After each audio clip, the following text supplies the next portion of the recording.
नमस्कार, स्वागत है आप सभी का हमारी यूट्यूब चैनल पर। हम लोग टीचिंग एप्टीट्यूड की क्लास की श्रृंखला में आगे बढ़ रहे हैं और हमारा यह 7वां क्लास है।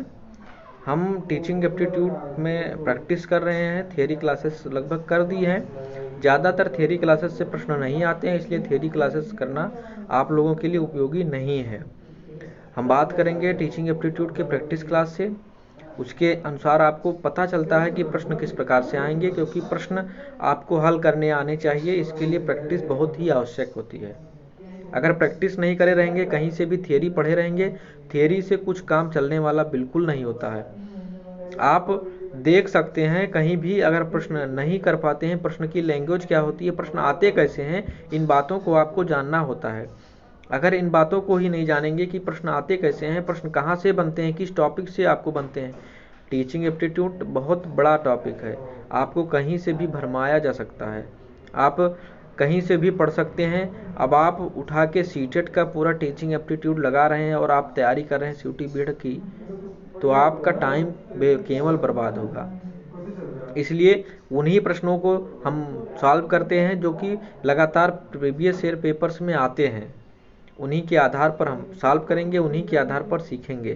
तो बढ़ते हैं आगे। अगर चैनल पर पहली बार आए हैं तो चैनल को सब्सक्राइब कर लें और प्लेलिस्ट से जाकर के सभी वीडियोज़ को वॉच कर लें। इससे आपको एग्ज़ाम में बहुत ही हेल्पफुल मिलेगा, बहुत ही सहायता मिलने वाली है। हम बात करेंगे टीचिंग एप्टीट्यूड के प्रश्नों की। आगे चलते हैं, बढ़ते हैं। आपके सामने आता है पहला प्रश्न। पहला प्रश्न कह क्या रहा है आप देखेंगे। पहला प्रश्न देखिए, हिंदी और इंग्लिश दोनों में क्लासेस होती हैं, क्योंकि आपको पेपर में भी इसी पैटर्न में मिलने वाला है। आप हिंदी में पढ़िए, इंग्लिश में पढ़िए, किसी में भी पढ़िए, कैसे भी समझिए, बस प्रश्न आपको सही करके आने होते हैं। केवल इतनी बात आपको ध्यान में रखनी होती है कि कहीं से भी बस प्रश्न सही हो जाए। तो पहला प्रश्न आपके सामने क्या है, why which of the following methods are true evolution of the students is possible. निम्नलिखित में से किस विधि से विद्यार्थी का सही मूल्यांकन संभव है। मूल्यांकन अगर की बात करें तो मूल्यांकन डिपेंड करता किस पर है, एम्स पर। हमारे उद्देश्य क्या होते हैं, आधार प्रदान करते हैं। हम किस आधार पर किसी का मूल्यांकन करेंगे, ये बातें होती हैं मूल्यांकन की और एम्स की। ये सब बातें थियरी क्लास में होती हैं। कहीं भी अगर आप पढ़ेंगे कोई भी थियरी क्लास में, तो उसमें बताएगा मूल्यांकन का आधार क्या है, उद्देश्य, जो हमने पहले उद्देश्य स्पष्ट कर रखे। लेकिन प्रश्न आता ही नहीं है इससे। प्रश्न इस तरह आएंगे जो आपके सामने है। अब बताना इसमें है कि निम्नलिखित में से किस विधि से विद्यार्थियों का सही मूल्यांकन संभव है। पाठ्यक्रम के अंत में मूल्यांकन, जब हम पहले पढ़ते थे तो वार्षिक परीक्षाएं होती थी, तो पाठ्यक्रम का अंत में मूल्यांकन होता था। क्या हुआ, मूल्यांकन का सही तरीका था? तो बिल्कुल नहीं। इस बार देखिए, बिल्कुल गलत बात है। जब हम लगातार एक बार में क्या होता है, जब हम लास्ट में एकदम आप पेपर के लास्ट में आप उनका एग्जाम लेते हैं, तो अगर कोई बच्चा जिसका उस समय तबीयत खराब हो गया, या कोई बच्चा ऐसा है जो उस समय एग्जाम में अपीयर नहीं हो पाया, वो क्या करेगा? तो ये बात गलत है। आप किसी पूरे साल भर में एक बार पेपर लेंगे, और वो भी पाठ्यक्रम का थोड़ा सा हिस्सा आप पूछ सकते हैं। पूरे पाठ्यक्रम को पढ़ाने के बाद में क्या होगा, पूरा हिस्सा कभी पूछ पाएंगे? तो ये गलत हो जाता है। इवैल्यूएशन क्या होता है, पाठ्यक्रम के अंत में नहीं होना चाहिए। तो पहला ऑप्शन इसका क्या हुआ, wrong. Evaluation twice in a year, एक वर्ष में 2 बार, मतलब कि अर्धवार्षिक परीक्षा और वार्षिक परीक्षाएं, तो ये भी गलत हो जाता है। अर्धवार्षिक परीक्षाओं में भी हम क्या करते हैं, सिलेबस का बहुत ही कम प्रश्न पूछ सकते हैं। इससे क्या होता है, रटंत प्रणाली की जो मेमोरी बेस्ड लर्निंग होती उसको बढ़ावा मिलता है। जो एनईपी 2020 आई है उसने क्या बताया गया है कि कंटिन्यूअस लर्निंग होनी चाहिए, कंटिन्यूअस इवोल्यूशन की बात की गई है। क्या, कंप्रेहेंसिव एंड कॉन्टीन्यूअस, जो सतत मूल्यांकन, हम हमेशा मूल्यांकन करेंगे। इसीलिए देखिए अब क्या लगा दिया गया है, सेमेस्टर वाइज। तो सतत मूल्यांकन क्या होता है, हम हमेशा मूल्यांकन करेंगे। पढ़ाने के बाद में, क्लास के जस्ट बाद, हमने जो ऑब्जेक्टिव सेट किए थे कि बच्चा फलाना पाठ पढ़ने के बाद में ये करने के काबिल हो जाएगा, योग्य हो जाएगा, हम उसका जांच करेंगे उसी वक्त। उसके बाद में हम सेमेस्टर में T1 लेंगे, टेस्ट लेंगे। पहला टेस्ट, दूसरा टेस्ट, सेमेस्टर का फाइनल एग्जाम, तो हमेशा एग्जाम्स होते रहते हैं। तो सतत मूल्यांकन क्या होता है, सही मूल्यांकन का तरीका है।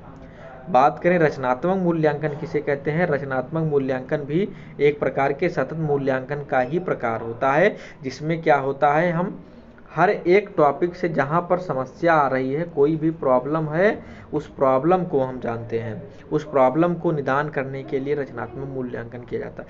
रचनात्मक मूल्यांकन क्या होता है, कोई सुझाव देना है, कोई पद्धति चल रही है, कोई टीचिंग प्रक्रिया चल रही है, उसमें कोई कमी आ रही, कोई बच्चा नहीं सीख पा रहा है, उस प्रक्रिया के दौरान जो मूल्यांकन होता है उसको रचनात्मक मूल्यांकन कहते हैं। तो कौन सा विकल्प सही हुआ इसमें, सी विकल्प इसका सही हुआ। सतत मूल्यांकन को हम सही मानेंगे। हम अगले प्रश्न पर चलेंगे और अगला प्रश्न आपके सामने है, interaction inside the classroom should generate, कक्षा के अंदर सहभागिता उत्पन्न होनी चाहिए किस आधार पर, तर्क के आधार पर। हम आर्गूमेंट कर रहे हैं, कोई भी आर्गूमेंट कर रहे हैं, उससे हमको कोई फर्क नहीं पड़ रहा है। तो पहला ऑप्शन इसका गलत हो गया, क्योंकि आर्गूमेंट करना हमको क्लासरूम में केवल इसका क्या है, सहभागिता उत्पन्न करने का आधार नहीं माना जाएगा। तो पहला ऑप्शन इसका गलत हो गया। बात करेंगे दूसरे ऑप्शन की, दूसरा ऑप्शन क्या रहा है, इंफॉर्मेशन। इंफॉर्मेशन की बात करेंगे तो इंफॉर्मेशन में सूचना प्रदान करना, सूचना जनरेट करना सहभागिता का अर्थ होता तो है, परंतु यहाँ पर जो सी विकल्प दिया गया है, आइडियाज, विचार, जो मुख्य कच्छ परिस्थिति में जो मुख्य उद्देश्य होता है वो क्या होता है, कोई विचार निकल कर आए, न्यू आउटकम्स, हमको लर्निंग मिले, अधिगम में हमको कुछ मिले, हम कुछ सीख पाएँ, तो नए आइडियाज उत्पन्न हो, चाहे वो छात्र के द्वारा उत्पन्न किए गए हों, चाहे वो शिक्षक के द्वारा उत्पन्न किए गए हों। अगर आइडियाज छात्र की साइड से आते हैं, मतलब डेमोक्रेटिक क्लासरूम है, तो वो कच्छ परिस्थिति की सबसे उत्तम व्यवस्था मानी जाती है। तो इसके अनुसार यहाँ पर सी ऑप्शन इसका क्या हो गया, सही आंसर हो गया। तो सी ऑप्शन इसको सही मानेंगे हम। सूचना, कंट्रोवर्सी, विवाद तो बिल्कुल भी नहीं होना चाहिए कच्छ में, शिक्षक छात्र के बीच में, शिक्षक शिक्षक के बीच में, या छात्र छात्र के बीच में कभी भी कंट्रोवर्सी नहीं आनी चाहिए, चाहे वो आइडियाज को लेकर के हो, चाहे किसी भी बात को लेकर के हो। आगे प्रश्न में चलेंगे, अगले प्रश्न को देखेंगे। अगला प्रश्न आपके सामने है, spare the rod and spoil the child, मतलब क्या हुआ, छड़ी छोड़ो डंडा हटाएंगे तो बच्चे बिगड़ेंगे, इसका संदेश कौन सा देता है। कक्षा में सजा का प्रतिबंध लगाया जाए, ये एक महान मनोवैज्ञानिक थे जिन्होंने बताया था कि अगर ऐसे करते हैं तो हम, वो व्यवहारिक मनोवैज्ञानिक थे, बिहेवियरिज्म के प्रोपोगिस्ट थे। उन्होंने बताया था कि अगर बच्चे को हम क्या करेंगे, अगर उनको हम एकदम प्रकृतिवादों के खिलाफ बोले थे उन्होंने, और कहा था कि अगर हम बच्चे को एकदम फ्री फंड छोड़ देते हैं तो इससे क्या होता है, बच्चा बिगड़ जाता है। तो इसका ऑप्शन देखिए क्या कह रहा है, punishment in the class should be band, कक्षा में सजा का प्रतिबंध लगाया जाना चाहिए, प्रतिबंध लगाना। तो यहाँ पर क्या कहा गया है, प्रतिबंध लगाने की बात कह रहा है ऑप्शन ए, जबकि उसका ऊपर का सेंटेंस क्या कह रहा है कि अगर छड़ी छोड़ोगे, डंडा अगर हटाएगा तो बच्चा बिगड़ेगा। तो प्रतिबंध लगाने को नहीं, प्रतिबंध हटाने की बात कर रहा है। तो पहला विकल्प इसका गलत हो गया। दूसरा कह रहा है शारीरिक दंड स्वीकार्य नहीं है, ये भी गलत है, क्योंकि छड़ी छोड़ो और बच्चा बिगड़े का अर्थ हुआ दंड देना चाहिए। Undesirable behaviour must be punished, अनावांछित जो व्यवहार को दंडित किया जाना चाहिए, इसका सही ऑप्शन सी है। ये सी ऑप्शन कह रहा है कि जो अनावांछित व्यवहार है, जैसे कि कोई गुटखा खा रहा है, तंबाकू खा रहा है क्लासरूम में, जो कि नहीं खाना चाहिए, क्योंकि अगर उसको दूसरे बच्चे देखेंगे तो क्या करेंगे, सीखेंगे। तो इस अवस्था में क्या है कि हम उसको दंडित किया जाना चाहिए, इस सेंटेंस का कहने का तात्पर्य है। तो इसका सही विकल्प सी हो गया, बच्चों को छड़ से पीटा जाना चाहिए, ये भी गलत है। तो अगला प्रश्न हम देखें, अगला प्रश्न आपके सामने आता है 5वां number, for a teacher which of the following methods would be correct for writing on the blackboard, blackboard पर लिखने के लिए, श्यामपट्ट पर लिखने के लिए कौन सा विधि सबसे उत्तम मानी जाएगी। Writing fast as clearly as possible, तेजी से और यथासंभव स्पष्ट रूप में लिखना। दूसरा कह रहा है writing the matter first and then asking students to read it, पहले आप लिखेंगे मैटर जो भी है, जो भी कंटेंट है उसको लिखेंगे और छात्रों को उसको पढ़ने के लिए बोलेंगे। तीसरा है asking a question to students and then writing the answer as stated by them, छात्रों से आप प्रश्न करेंगे, उस प्रश्न का जो छात्र उत्तर देंगे उसको आप क्या करेंगे, बोर्ड पर लिखेंगे। डी कह रहा है writing the important points as clearly as possible. तो बिल्कुल सही डी ऑप्शन आपको भी लग रहा होगा, बिल्कुल सही बात है, डी ऑप्शन इसका सही आंसर है। महत्वपूर्ण बिंदुओं को यथासंभव लिखना जाता है और ब्लैक बोर्ड को सीधा लिखना जाता है। ब्लैक बोर्ड पर कभी भी ज़्यादा रंगीन चाक का यूज नहीं किया जाना चाहिए। हमेशा क्या होता है कंट्रोवर्सी मतलब कि कॉन्ट्रास्ट कलर का यूज करना चाहिए, क्योंकि ब्लैक बोर्ड ब्लैक होता है इसलिए हम उस पर क्या करते हैं व्हाइट बोर्ड चाक का यूज करते हैं, जब तक कि हमें डायग्राम वगैरह ना बनाने हो। जब डायग्राम वगैरह बनाने होते हैं तो हम रंगीन चाक का यूज करेंगे। ठीक, तो यहाँ पर डी ऑप्शन इसका सही आंसर है। केवल उन्हीं बातों को लिखेंगे जो कि इम्पॉर्टेंट है, ना कि पूरा ब्लैक बोर्ड हम भर देंगे समराइज तरीके से, तो केवल उन्हीं बातों को लिखना होता है। डी ऑप्शन इसका राइट आंसर है। छठवां answer, when some students are deliberately attempting to disturb the discipline of the class by making mischief, what will be your role as a teacher? जब आप एक टीचर हैं क्लासरूम में और कुछ छात्र जानबूझकर शरारत कर रहे हैं कि कक्षा का अनुशासन बिगड़ जाए, तब आप उसकी भूमिका क्या होगी? पहला, एक्सपेलिंग दोज स्टूडेंट्स, उन छात्रों को आप निकाल देंगे, बाहर कर देंगे। आइसोलेट दोज स्टूडेंट्स, उन छात्रों को अलग कर देंगे दूसरे रूम में जाने के लिए। Reform the group with your authority, अपने अधिकार से समूह को सुधारेंगे। आप अपना अधिकार प्रयोग करेंगे और कहेंगे कि उनको सुधारने के लिए मारेंगे, डांटेंगे, कुछ भी करेंगे। Giving them an opportunity to for introspection, आंतरिक अवलोकन, आत्मावलोकन, एंड इम्प्रूव देयर बिहेवियर, उन्हें आत्मनिरीक्षण का अवसर देना और उनके व्यवहार को सुधार करने का अवसर देना। तो आपको टीचर हैं, आप एक टीचर को सबको सुधार करने का मौका देते हैं, तो सबको सुधार करने के अवसर को देना चाहिए। डी ऑप्शन इसका सही है। आप उनको समझाएंगे, मोटिवेट करेंगे और उनको आत्मनिरीक्षण का अवसर देंगे, ताकि वह जो भी गलती कर रहे हैं वो क्यों कर रहे हैं और इसका कारण क्या है, इसलिए वह समझ जाएं और अगली बार से गलती ना करें। तो आगे हम बात करेंगे अगले प्रश्न की तरफ। विच of the following belongs a projected add.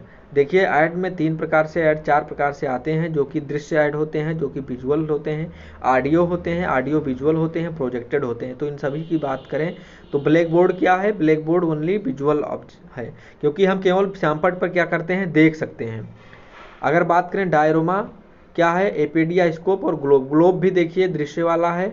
यहाँ पर प्रोजेक्टेड है, जो प्रोजेक्ट किया जाए, जैसे कि पीपीटी वगैरह बना करके हम सीधा व्हाइट बोर्ड या प्रोजेक्ट के माध्यम से बच्चों को पढ़ाते हैं, तो क्या होता है सी एपीडिया स्कोप इसको कहते हैं।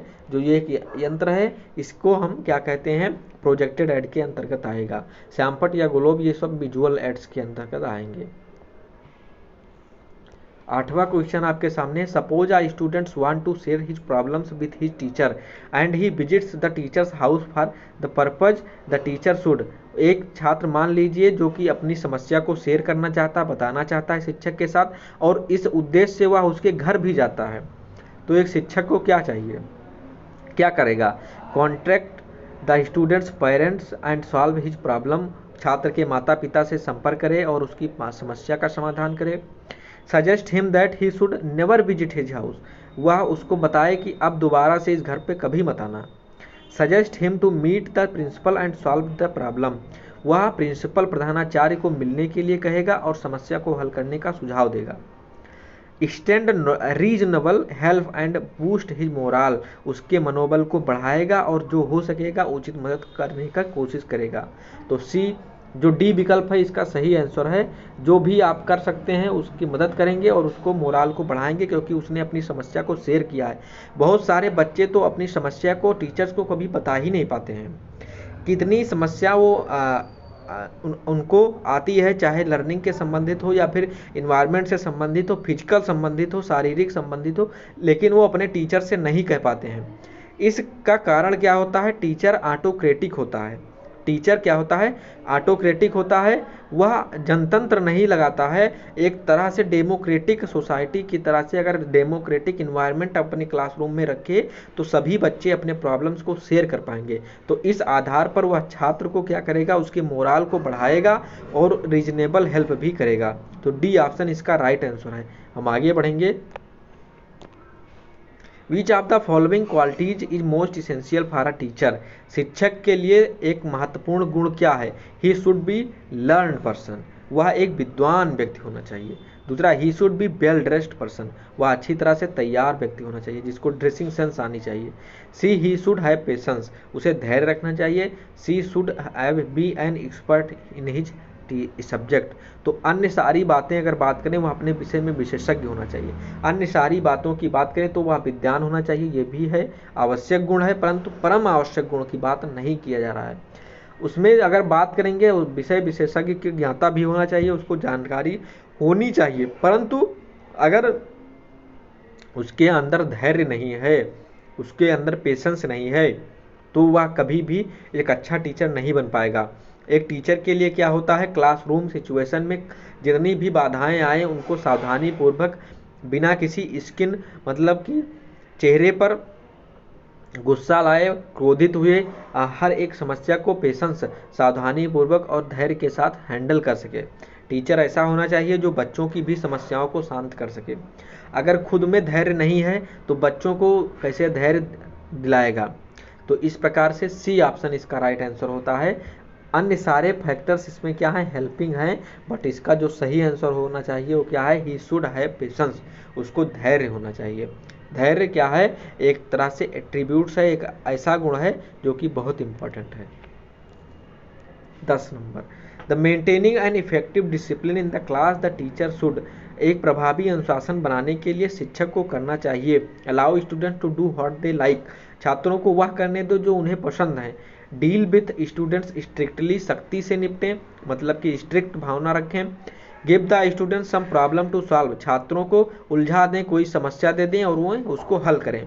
या फिर deal with the politely and family, तो कौन सा विकल्प सही हो जाएगा? डी ऑप्शन कह रहा है, उनके साथ विनम्रता और दृढ़ता से नम्र करें, व्यवहार करें। तो डी ऑप्शन इसका सही आंसर हो जाता है, उनके साथ विनम्रता रखें और उनके साथ दृढ़ता के साथ पेश आएँ, हर एक समस्या में उनका साथ दें।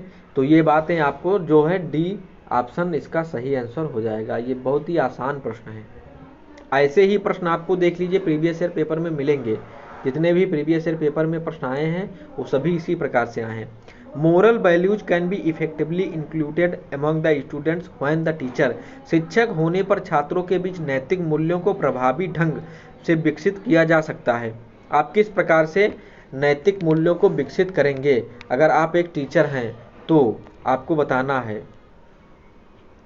फ्रिक्वेंटली टॉक्स अबाउट मूल्य वैल्यूज, जो वैल्यूज हैं उनके बारे में हम बात करेंगे अक्सर बात करके। हिमसेल्फ प्रैक्टिस दम, खुद उनका अभ्यास करना, मतलब कि खुद अपने आदत में लाना। मतलब कि अगर आप कह रहे हैं बच्चों से कि झूठ ना बोलिएगा, तो खुद अगर आप झूठ बोलेंगे तो कैसे बात आएगी? तो क्या है, बच्चे सबसे ज़्यादा किस बात से सीखते हैं? अनुकरण के द्वारा सीखते हैं। सीखने में अनुकरण का रोल बहुत ही इम्पोर्टेंट है। जिस प्रकार से टीचर होगा उसी प्रकार से टीचर के अकॉर्डिंग जैसे टीचर बिहेव करेगा बच्चे भी बिहेव करेंगे। तो बी ऑप्शन ही इसका सही आंसर हो जाता है, जिस प्रकार से टीचर उसको अभ्यास में लाएगा। अगर आप मोरल वैल्यूज की बात कर रहे हैं तो मोरल वैल्यूज खुद में लाइए, खुद में डेवलप कीजिए, खुद उसको आदत के रूप में बनाइए। C, tell stories of great person, महान व्यक्तियों की कहानी सुनाना। महान व्यक्तियों की कहानी सुनाना बेशक हेल्प करेगा, बट जो एक समय के लिए करेगा, वो केवल कुछ समय के लिए मोटिवेट हो जाएंगे, बट उनको अपने आदत में नहीं लाएंगे। और देवी देवताओं की बात करना, ये सारे बातें गलत हो जाती हैं। केवल यहाँ पर बी ऑप्शन इसका सही आंसर होगा।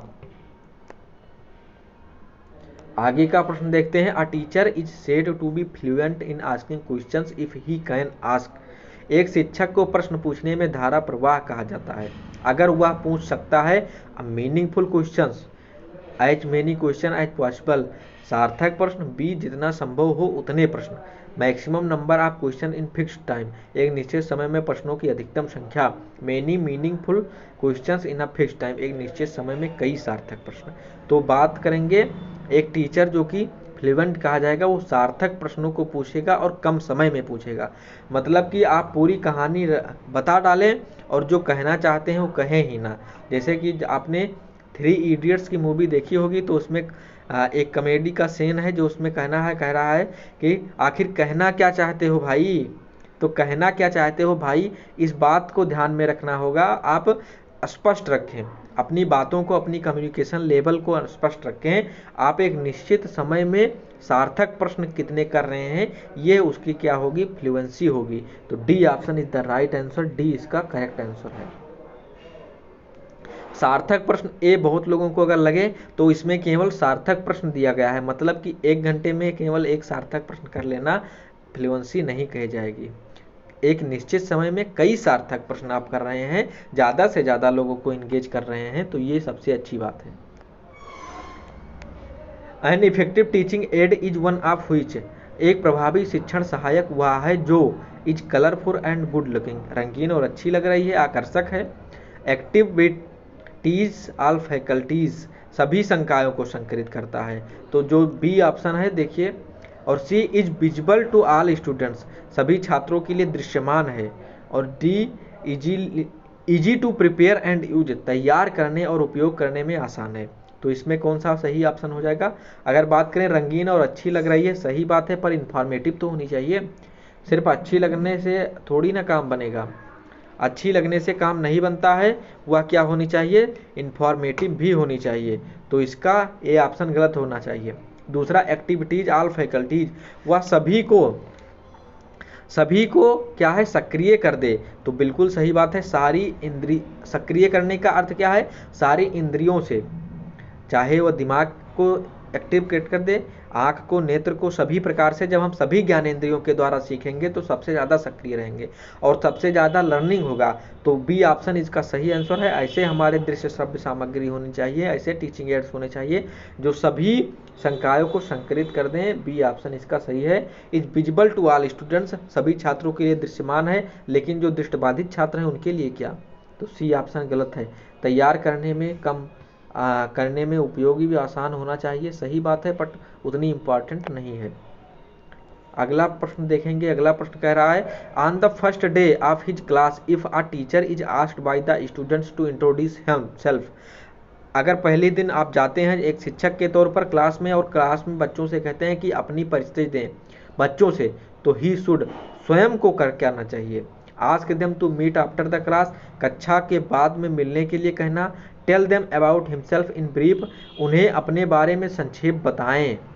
Ignore demand and start teaching, आप उनके मांग को अनदेखा कर दें, इग्नोर कर देंगे और पढ़ाना स्टार्ट कर देंगे। स्कोल्ड मतलब डांटें the students for this unwanted demand, इस अवांछित मांग के लिए कि आप अपना परिचय क्यों देंगे, इसको डांट करके उनको शांत करा देंगे।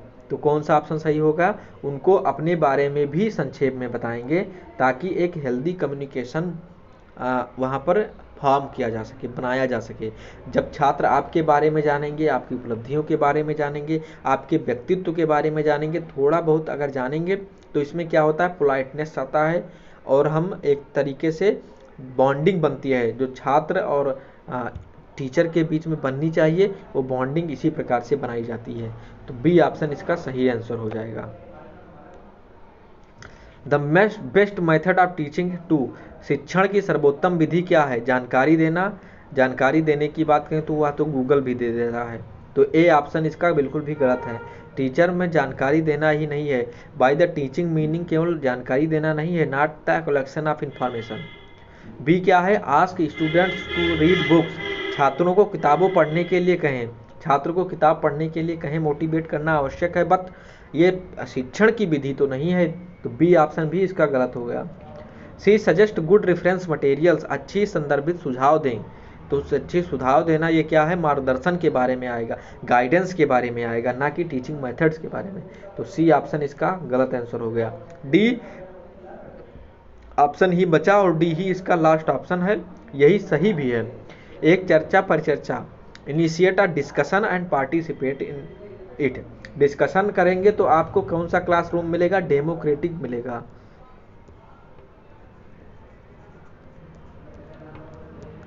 जो डेमोक्रेटिक क्लास होता है, जनतंत्र होता है, इसमें छात्र भी सक्रिय होते हैं और टीचर भी सक्रिय होता है। अगर दोनों पोलर पर मतलब छात्र भी और शिक्षक भी सक्रिय हैं तो इसमें क्या होगा? बहुत ही इम्पोर्टेंट क्लास चलेगी। तो ये बात आपको ध्यान में रखनी है। कौन सा? डी ऑप्शन इसका सही आंसर हो जाएगा। हम आगे बढ़ेंगे और अगला प्रश्न आपके सामने लाएंगे। अगला प्रश्न कह रहा है, अगला प्रश्न कह रहा है the essence of an effective classroom environment is, प्रभावी कक्षा कक्ष वातावरण का सार है। क्या है?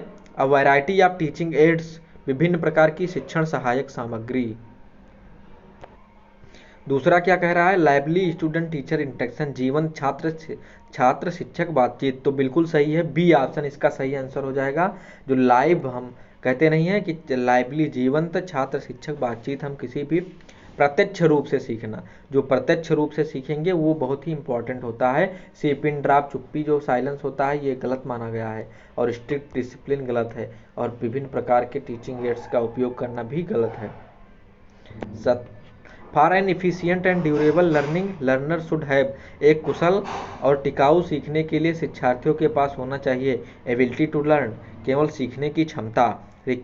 Requisite level of motivation only, केवल आ गया तो केवल आप निगेटिव शब्द है, यहाँ चाहे देखेंगे तो निकल लेंगे वहाँ से, केवल कुछ नहीं होता है, इस बात को आप ध्यान रखेंगे। अपॉर्चुनिटी टू लर्न ओनली, केवल सीखने के अवसर, यहाँ भी केवल, जितने भी केवल आएंगे वहाँ पर आपको कुछ करना ही नहीं है, आप निकल जाएंगे वहाँ से। D desired level of ability and motivation, बिल्कुल सही है, क्षमता एंड प्रेरणा का वांछित स्तर। Desired level of ability and motivation, अगर मोटिवेशन है, स्किनर ने कहा था कि motivation is the super highway of the learning, सीखने के लिए जो अधिगम के लिए या सीखने के लिए क्या है, सुपर हाईवे है, राष्ट्रीय राजमार्ग है, और सुपर राष्ट्रीय राजमार्ग है। तो सीखने के लिए क्या है, मोटिवेशन बहुत इंपॉर्टेंट है, और खुद का क्षमता भी जानना बहुत ज़रूरी होता है। क्लासरूम कम्युनिकेशन मस्ट बी, शिक्षक केंद्रित बिल्कुल नहीं होना चाहिए, टीचर सेंट्रिक से टीचर सेंट्रिक ऑटोक्रेटिक का इंटीग्रेट करता है और गलत है, छात्र केंद्रित होना चाहिए। बी ऑप्शन इसका राइट आंसर है, जो कि डेमोक्रेटिक क्लासरूम की बात करेगा, तो छात्र केंद्रित इसका आंसर सही हो जाएगा। हमेशा आप ध्यान रखेंगे डेमोक्रेटिक जो वैल्यूज हैं, डेमोक्रेटिक जो पद्धति है उसको ध्यान में रखेंगे तो आपके प्रश्न कभी गलत नहीं होंगे। अगला प्रश्न आपको देखते हैं, the type of communication that the teacher has in the classroom is termed as, शिक्षक द्वारा कक्षा में किए जाने वाले संचार के प्रकार को क्या कहा जाता है? इंटरपर्सनल, पारस्परिक, जन समूह, मास कम्युनिकेशन, ग्रुप कम्युनिकेशन, या आमने सामने का संचार। तो फेस टू फेस कम्युनिकेशन बोला जाता है, क्योंकि छात्र भी सामने बैठा होता है और शिक्षक भी उसके सामने होता है, तो छात्र और सामने। पारस्परिक क्या होता है, जब हम किसी, जैसे हमारे द्वारा किसी के द्वारा किसी जब करें, कोई बात करते हैं जहाँ पर छात्र की बात ना की जाए, वहाँ पर पारस्परिक होता है। और जनसंचार, जैसे मोदी जी अपनी मन की बात को संबोधन देते हैं तो जनसंचार मास कम्युनिकेशन है। और समूह संचार क्या होता है, जब आप एक ग्रुप में बैठा करके किसी को कम्युनिकेट करें। तो डी ऑप्शन इसका सही आंसर हो गया। हम आगे बढ़ेंगे और अगला प्रश्न आपके सामने, some students in class exhibit great curiosity for learning, it may be because such children, कक्षा में कुछ छात्र सीखने के लिए बड़ी जिज्ञासा प्रदर्शित करते हैं, ऐसा इसलिए हो सकता है क्योंकि वह आर गिफ्टेड, प्रतिभाशाली हैं, अमीर परिवारों से आते हैं, कृत्रिम व्यवहार दिखाएं, कक्षा में अनुशासनहीनता बना रहे हैं।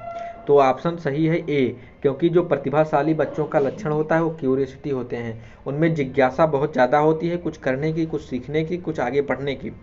इसीलिए पेस सेटिंग विद्यालयों की स्थापना की गई है। पेस सेटिंग मतलब कि गति अवरोधक विद्यालय। नवोदय विद्यालय को आप बात करें, नवोदय विद्यालय जो नीति 1986 के बाद में राजीव गांधी द्वारा बताया गया, वो स्थापित किए गए थे, किस लिए? ग्रामीण क्षेत्रों में जो प्रतिभाशाली विद्यालय के बालक हैं उनको वहाँ पर एडमिशन मिलता है। 75% जो होते हैं उसमें ग्रामीण होते हैं और 25% क्या होते हैं, शहरी होते हैं, जिनमें 1/3 क्या होती हैं, बालिकाएं होती हैं। तो ये बातें आपको ध्यान में रखना होगा। तो नवोदय विद्यालय इसके उदाहरण है। तो प्रतिभाशाली हैं वह, प्रतिभाशाली आर गिफ्टेड वाला ऑप्शन इसका सही आंसर हो जाएगा। दो teacher are popular among students who, वह शिक्षक छात्रों के बीच लोकप्रिय हैं जो डेवलप इंटीमेसी विथ देम, मतलब उनके साथ घनिष्ठता विकसित करते हैं। Help them solve their problems, उनकी समस्या को हल करने में उनकी सहायता करते हैं। अवार्ड गुड ग्रेड्स, अच्छे पुरस्कार देते हैं, अच्छे ग्रेड पुरस्कार देते हैं, नंबर बढ़ा देते हैं। Take classes on extra tuition fees, अतिरिक्त शिक्षण शुल्क पर कक्षाएं लेते हैं। तो कौन से छात्रों के लोकप्रिय होते हैं? जो छात्रों की समस्याओं का सॉल्व करें। Help them solve their problems, उनकी समस्याओं को हल करने में उनकी सहायता करते हैं। तो वही ऑप्शन इसका सही ऑप्शन हो जाएगा। तो ये सारे प्रश्न आपके यहाँ ये सब क्या हैं, गलत हो गए हैं। तो हम मिलेंगे अगली क्लास में, अगले वीडियो में, अगली टीचिंग एप्टीट्यूड की क्लास के साथ। ये सारी क्लासेस किस में होती हैं? सोमवार, बुधवार और शुक्रवार को। कब? समय 6 बजे। तो उस टाइम पर आप यूट्यूब पर जुड़ जाया कीजिए, आपको मिल जाएंगी सारी क्लासेस। तो मिलते हैं अगली क्लास में, तब तक के लिए नमस्कार, जय हिंद।